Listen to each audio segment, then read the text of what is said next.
बोलो श्री कृष्ण भगवान की जय हो। श्री भागवत महापुराण की जय।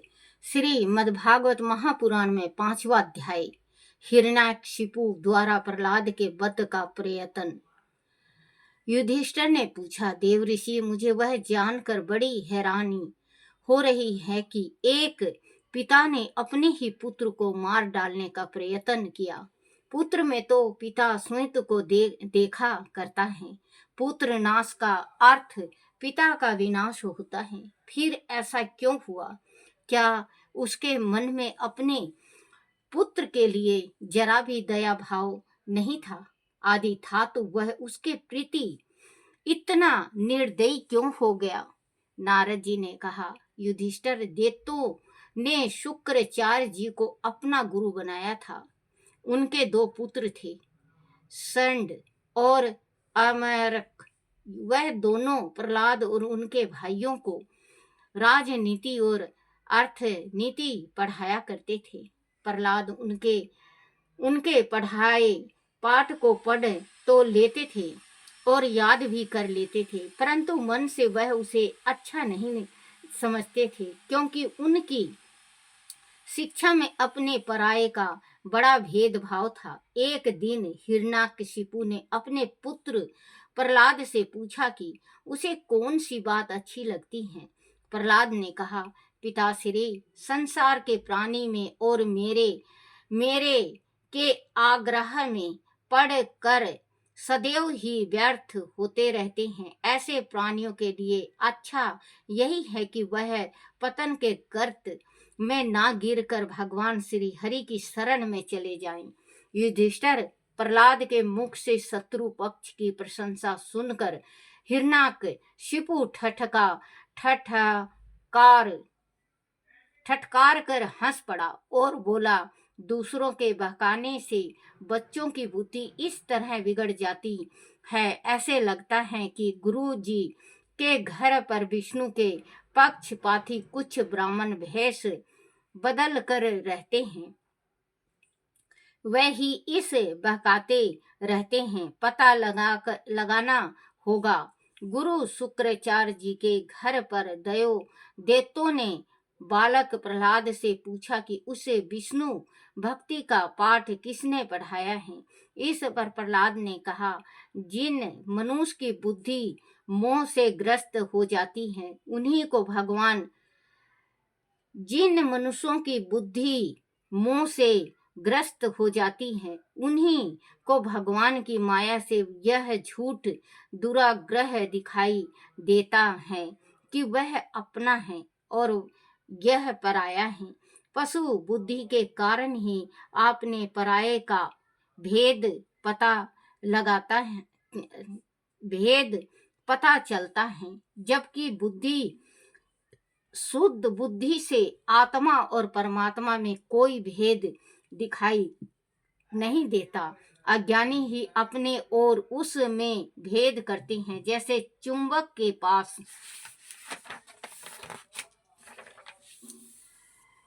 लोहा स्वयं खींचा चला आता है, वैसे ही भगवान के प्रति मेरा मन खींचा जाता है। संसारिक मोह में मेरा चित्त जरा भी नहीं लगता। युधिष्ठिर प्रहलाद की बात सुनकर देवों ने उनकी शिकायत गुरु शुक्राचार्य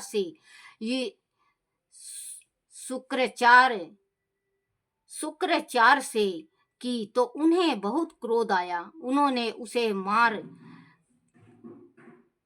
उसे डरा धमका कर काम क्रोध लोभ मोह का पाठ पढ़ाया और सम दम दंड भेद से उनका चित्त भगवान विष्णु की ओर फेरना चाहा, परंतु प्रहलाद के मन से वह श्री विष्णु की भक्ति नहीं निकाल सके। प्रहलाद शिक्षा ग्रहण करके अपने पिता के पास पहुंचा तो उसने अपने पुत्र को हृदय से लगा लिया और पूछा कि गुरुदेव के यहाँ उसने क्या सीखा। कोई ऐसी बात बताओ जो बहुत अच्छी हो। इस पर प्रहलाद ने कहा, पिताजी, विष्णु भगवान की भक्ति से बड़ी कोई भक्ति नहीं है। उनकी भक्ति के 9 भेद हैं। उनके गुणों और लीलाओं का श्रवण रूप आदि लीलाओं का श्रवण, उनके विविध नामों का श्रवण, उनका कीर्तन, उनके रूपादि का स्मरण, उनके चरणों की सेवा, उनकी पूजा अर्चना, उनका वंदना, उनके प्रति दयाय भाव, 10वां भाव रखना, उनसे सखा भाव रखना आदि, जो व्यक्ति समर्पण भाव से इस प्रकार भगवान की उपासना करता है, उसके श्री चरणों में प्रेम रखता है, उसके सम्मुख आत्मा निवेदन करता है, वही सबसे उत्तम अध्यान है। भगवान उस पर कृपा करते हैं। प्रहलाद की बात सुनकर हिरण्याकशिपु क्रोध में भर गया। क्रोध में उसके होठ फड़फड़ाने लगे, माथे पर लकीरें खिंच गई। उसने गुरु शुक्राचार्य के पुत्र को अशब्द कहते हुए फटकारा, अरे नीच ब्राह्मण, ये तेरी कैसी नीचता और दुर्बुद्धि है कि तूने मेरे बच्चे को ऐसी शिक्षा दी है। निश्चय ही तू शत्रु का आश्रित जान पड़ता है। इस संसार में ऐसे लोगों की कमी नहीं है जो मित्र बनकर धोखा करते हैं और शत्रु को लाभ पहुंचाते हैं। ऐसे लोगों का झूठ उस रोगी की भांति खुल जाता है जिसका रोग प्रकट हो जाता है। गुरु पुत्र ने कहा, राजन, आपका पुत्र जो कुछ भी कह रहा है वह मेरे यहाँ पिताश्री के बहकावे में आकर नहीं कह रहा है, वह तो इसकी जन्मजात स्वाभाविक विनती है। आप शांत हो जाइए और व्यर्थ में हमें दोष मत लगाइए। युधिष्ठिर शुक्राचार्य के पुत्र द्वारा ऐसे कहने पर उसने फिर प्रहलाद से पूछा कि क्या ऐसी उल्टी सीधी बातें तुझे गुरुदेव के अलावा किसी और ने सिखाई हैं? इस पर प्रहलाद ने कहा, पिताजी, इस संसार के लोग पीसे हुए को पीस रहे हैं और चबाए हुए को चबा रहे हैं।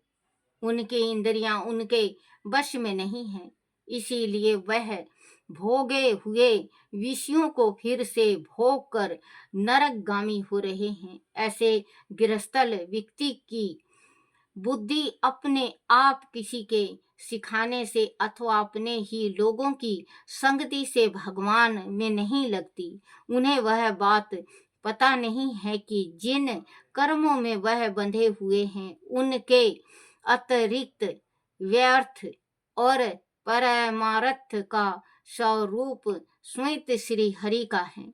उन्हें प्राप्त करके ही हम सभी प्रकार के पुरुषार्थ की प्राप्ति करते हैं। जिनकी बुद्धि भगवान के चरण कमलों का स्पर्श कर लेती है, उनके जन्म मृत्यु संबंधी अनर्थकारी पापों का नाश हो जाता है। जो लोग भक्त प्रेमी महात्माओं की चरण धूलि अपने मस्तक से नहीं लगाते, उनकी बुद्धि अच्छदित वस्तुओं का सेवन करने पर भी भगवान के चरण का स्पर्श नहीं कर पाती। बच्चों, जैसे कि कोई साधु संत आ गया, साधु संत के आने के बाद कोई ऐसा खींच जाता है, उनको देख के राजी नहीं होता। साधु संत सभी एक जैसे नहीं होते हैं। कहते हैं ना कि सभी एक बराबर नहीं होते हैं।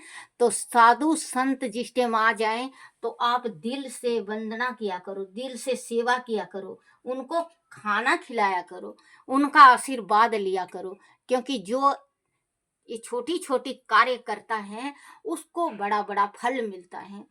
तो प्रहलाद के पिता हिरण्याकशिपु सोचे कि गुरु जी पढ़ाए हैं मेरे बच्चे को, उल्टा सीधा शिक्षा तो दिए हैं विष्णु भगवान का, जो मेरा दुश्मन है उसी का शिक्षा दे रखा। तो गुरु का लड़का कहता है, बोले कि ये तो जन्मजात से ही ऐसा है, इसको किसी ने शिक्षा नहीं दिया।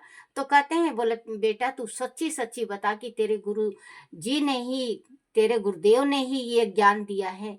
तो वो कहता है गुरु ने नहीं दिया, क्योंकि गुरु का तो दिमाग पहले ही भ्रष्ट हो चुका है। जो भगवान में नहीं है उसका दिमाग भ्रष्ट हो चुका है, वो तो राक्षसी वृत्ति के हैं। मुझे तो परमात्मा में खुद ही से ही भगवान की भक्ति में मैं मस्त हूँ। कमलों का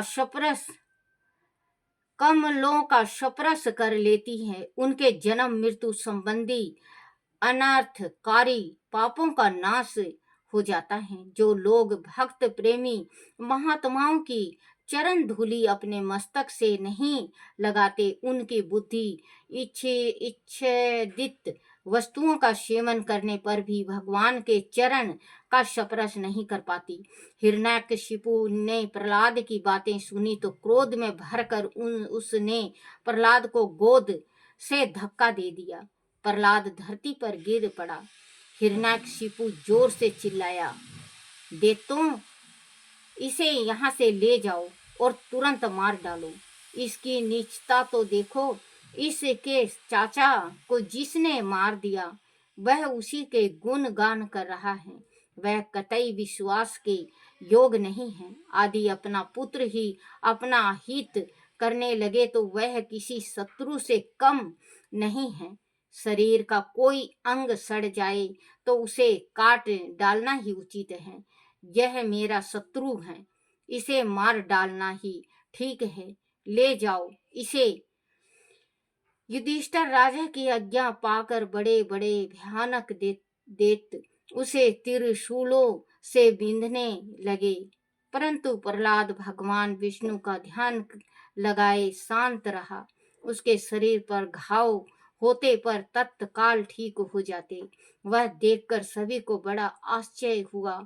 फिर उसने प्रहलाद को मत्त वाले हाथी के पैरों के नीचे कुचलवाने के लिए डलवाया, पर हाथी उसका कुछ नहीं बिगाड़ सके। फिर उसने उसे सांपों से डसवाया, पहाड़ की चोटी ऊंची चोटी से नीचे खाई में फिकवाया, यज्ञ की अग्नि से कृतय नाम, बच्चों उसकी जो बुआ थी उसका मुझे याद नहीं नाम था, तो उसका नाम कितिया नाम था उसका, जो होली मनाते हैं हम, क्योंकि उसको तो वरदान था कि अग्नि से नहीं जलेगी। लेकिन जहाँ पे विष्णु भगवान का और माँ लक्ष्मी का हाथ है जिस पे उसका कोई क्या बिगाड़ सकता है बच्चों। तो ये प्रहलाद की बुआ को बुलाया हिरण्यकशिपु ने अपनी बहन को, और बोला, बहन इसको तू जला दे, क्योंकि तुझे तो बख्शीश है, ये तो जल के मर जाएगा और तू बाहर निकल जाएगी। तो उल्टा हुआ, प्रहलाद बच गए और उसकी बहन जल गई। तो बच्चों कहते हैं कि जस करनी जस भोगहु ताता, नरक जात काहे पछताता। इंसान जैसा करता है वैसे ही भोगता है। इंसान को हमेशा अच्छाई करना चाहिए, जो अच्छाई भोगे वो, ये नहीं कि आज आप बो रहे हो और कल आप काटोगे। बच्चों सभी को पता होता है इस चीज का कि हमें जाना है, इस संसार से जाना है, आज नहीं तो काल सभी को जाना है। सबको पता है, आपको, मुझे, उनको, इनको, सबको पता है कि एक ना एक दिन हम इस संसार को छोड़ के चले जाएंगे। लेकिन फिर भी मोह, एक गिलास कटोरी में लड़ाइयाँ इतनी हो जाती है, खून खराबा हो जाता है आपस में। औरतें लड़ती हैं, फिर पुरुष लड़ के मर जाते हैं एक कटोरियाँ के चलते। लेकिन बच्चों ये सोचो कि जो आप कुछ लेकर आए थे क्या, जो कुछ ले जाओगे, ना तो कोई कुछ ले गया लाया है, ना कुछ कोई ले जाएगा। जो है वो यहीं पे रह जाएगा, यहीं पे धरा रह जाएगा। कोई किसी के साथ कुछ नहीं जाता, और तो और तन भी नहीं जाता। सच्ची पूछे तो बच्चों तन भी नहीं जाता। तन को भी कोई गाड़ देगा, कोई जला देगा। तन को भी नहीं ले जा सकता इंसान, सिर्फ आत्मा जाता है। आत्मा कभी नहीं मरती। भगवान कहते हैं आत्मा सो परमात्मा, आत्मा कभी नहीं मरती। आत्मा, जब ये किसी ने कहा है ना बच्चों कि किसी की आत्मा नहीं तड़पाना चाहिए, आत्मा में परमात्मा होते हैं। मैंने ऐसे ऐसे देखे हैं बच्चों, आजकल का जमाना में सास ससुर को मारती हैं कि रोटी नहीं देती बहू, वो बच्चों के वास्ते तड़पती हैं, बच्चे हो जाते हैं। उनको ये नहीं पता कि आज हम अपनी सास के वास्ते इतना, ससुर के वास्ते इतना कर रहे हैं कि वो सांस नहीं ले पा रहे हैं। कल हमारा भी यही होने वाला है, हमारे साथ भी यही घटने वाला है। जैसे घटना आप अभी घटा रहे हो अपनी सास ससुर के सामने, वैसे ही वो घटेगा आपके साथ। तो बच्चों, आपसे एक रिक्वेस्ट जरूर करूंगी कि इतना जरूर रखो जो आपको ये बुढ़ापा में काम आए। इतना जरूर दौलत रखना चाहिए कि उस दौलत के लालच में आपका सेवा बन सके, क्योंकि कलयुग है, सतयुग में नहीं था, कलयुग में है। कलयुग में ये सिस्टम है कि आपके पास है तो पड़ोसी तक कर देगा, नहीं है तो अपना सगा बेटा नहीं करेगा, सगा बेटी नहीं करेगी। ये कहते हैं ना कि बेटी होती है सेवा कर देती है। हाँ, बेटी होती है सेवा करती हैं, लेकिन 100 में 50 बेटियां ऐसी हैं जो माँ बाप की तरफ झुकती हैं और 50 नहीं झुकती। 50 अपने माँ बाप, तबीयत खराब हो जाएगा, माँ बाप के पास कुछ होगा तो मांग मांग के ले जाएंगी। उनको ये नहीं तरस आएगा कि उसके बदौलत मेरे माँ बाप की सेवा होगी। साइन करवा लेते हैं, मार देते हैं बच्चों, दौलत के चलते माँ को या पिता को मार देते हैं। आजकल का ये जमाना है। तो बच्चों, कभी भी अपने माँ बाप को मत मारना, नहीं तो आज आप अपने माँ बाप को मार रहे हो, कल आपके बेटा बेटी आपको मारेंगे। जैसा बो रहे हो वैसा काटोगे। तो आप अच्छा अच्छा कार्य किया करो। तो इसने प्रहलाद के पिता ने देखो अपनी बहन को बुलाया। बुआ कितनी, बुआ आप ये सोचो कितना भतीजे को प्यार करती है। जान से भी ज्यादा भतीजा होता है, मूल से ब्याज प्यारा होता है। कहते हैं ना, भाई से भतीजा प्यारा। गंडे से गंडेरी प्यारी, गंडे से गंडेरी प्यारी, उससे प्यारा राड़ा। भाई से भतीजा प्यारा, उससे प्यारा साला। क्योंकि भतीजा से भी प्यारा साला होता है और भाई से प्यारा भतीजा होता है। लेकिन देखो कितना निर्दयी थी उसकी बुआ, जो प्रहलाद को गोदी में लेके और बैठ गई और खुद जल के मर गई और प्रहलाद बच गए, क्योंकि उसके साथ पाप का साथ था और प्रहलाद के साथ पुण्य का साथ था, भगवान का साथ था। कृत्या नामक राक्षसी को उत्पन्न करके उसे डराया, उसे अंधेरी काल कोठरी में डलवाया। ये किते नाम की राक्षसनी थी बच्चों, अभी नहीं आया उसका नाम, माफ करना मुझे, मैं सोची उसका नाम आया है, मैं आगे बताऊंगी, इसमें नाम होगा जरूर। डलवाया, विष पिलवाया, उसे भूखा रखा, अनेक मायावी रूपों से डरवाया, धमकाया, बर्फीली चोटियों पर नंगे बदन घुमाया, आग में डलवाया, गहरे समुद्र में फिकवाया, भारी शिला के नीचे दबवाया, आंधी तूफान में अकेला छोड़ा, परंतु प्रहलाद का बाल भी बांका नहीं हो सका। जाको राखे साइया, मार सके ना खोई। क्योंकि बाल भी बांगा ना हो सके, जो भगवान रक्षा करता है, जिसका भगवान रक्षा कर रहे हैं। इस प्रकार अपनी विश्वासता को देखते हुए हिरण्यकशिपु को बड़ी चिंता हुई।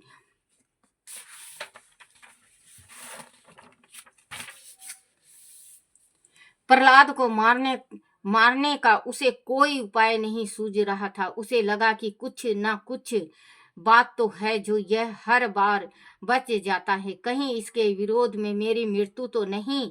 बात तो है जो यह हर बार बच जाता है, कहीं इसके विरोध में मेरी मृत्यु तो नहीं छिपी है। लेकिन मुझे कौन मार सकता है, मैं तो अमर हूँ। इससे से तो अच्छा यही है कि मैं इसका विरोध करना ही छोड़ दूं। हो सकता है कि समय आने पर इसकी बुद्धि स्वयं ही ठीक हो जाए। ऐसा सोचकर हिरण्यकशिपु ने उसे गुरु पुत्र के साथ भेज दिया।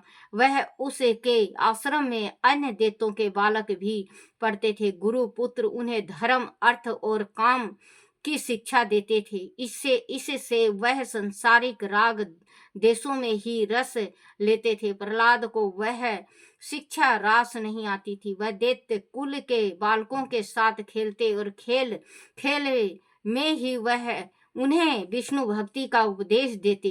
दैत्य कुल के बालक प्रहलाद से बहुत प्रसन्न थे। एक दिन प्रहलाद ने सभी बालकों को एकत्र करके अपने पास बिठाया और उनसे कहने लगे, श्रीमन नारायण नारायण हरि हरि, श्रीमन नारायण नारायण हरि हरि, तेरी लीला सबसे न्यारी न्यारी, शिव हरि हरि श्रीमन हरि हरि, श्रीमन नारायण नारायण हरि हरि श्रीमन हरि हरि। बोलो श्री कृष्ण भगवान की जय हो। श्रीमद् भागवत महापुराण की जय हो। आरती श्री भागवत भगवान की है आरती, पापियों के पाप को है तारती। आरती श्री भागवत भगवान की है आरती, पापियों के पाप को है तारती। आरती श्री भागवत भगवान की है आरती, पापियों के पाप को है तारती। बिलनी के बेरे सुदामा के तुंगल, बिलनी के बेरे सुदामा के तुंगल, रुच रुच भोग लगावे नारायण, रुच रुच भोग लगावे श्री रामा जी। दुर्योधन के मेवे त्यागे रामा, दुर्योधन के मेवे त्यागत रामा। भूख लगी जब उठ कर भागे रामा, भूख लगी जब उठ कर भागे रामा। शाग भी दूर घर रुच रुच खायो रामा, शाग भी दूर घर रुच रुच खायो रामा। रुच रुच खायो रामा, रुच रुच खायो रामा, रुच रुच खायो रामा, रुच रुच खायो रामा। श्रीमन नारायण नारायण नारायण, भजमन नारायण नारायण नारायण। ब्राह्मण घर का रुख सुख भो कान्हा, ब्राह्मण घर का रुख सुख भो कान्हा। रुच रुच भोग लगावे मेरे ठाकुर जी, रुच रुच भोग लगावे मेरे लड्डू जी। ऐसा भोग लगाओ मेरे ठाकुर जी, ऐसा भोग लगाओ मेरे लड्डू जी। सब अमृत बन जाए मेरे ठाकुर जी, सब अमृत बन जाए मेरे ठाकुर जी। रुच रुच भोग लगाओ मेरे ठाकुर जी, रुच रुच भोग लगाओ मेरे ठाकुर जी। रुच रुच भोग लगाओ मेरे ठाकुर जी, रुच रुच भोग लगाओ मेरे ठाकुर जी। रुच रुच भोग लगाओ मेरे लड्डू जी, रुच रुच भोग लगाओ मेरे लड्डू जी। रुच रुच भोग लगाओ मेरे लड्डू जी। बोला श्री कृष्ण भगवान की जय हो। अपने अपने माता पिता की जय हो, अपने अपने गुरुदेव महाराज की जय हो। हे मेरे लड्डू गोपाल, हे मेरे कान्हा, हे मेरे बंशीधर, मेरे से भूल हो जाए, गलती हो जाए, टूटी रह जाए, मुझे क्षमा करना क्षमा करना क्षमा करना। बोला श्री कृष्ण भगवान की जय, लड्डू गोपाल की जय। श्रीमद् भागवत महापुराण की जय हो।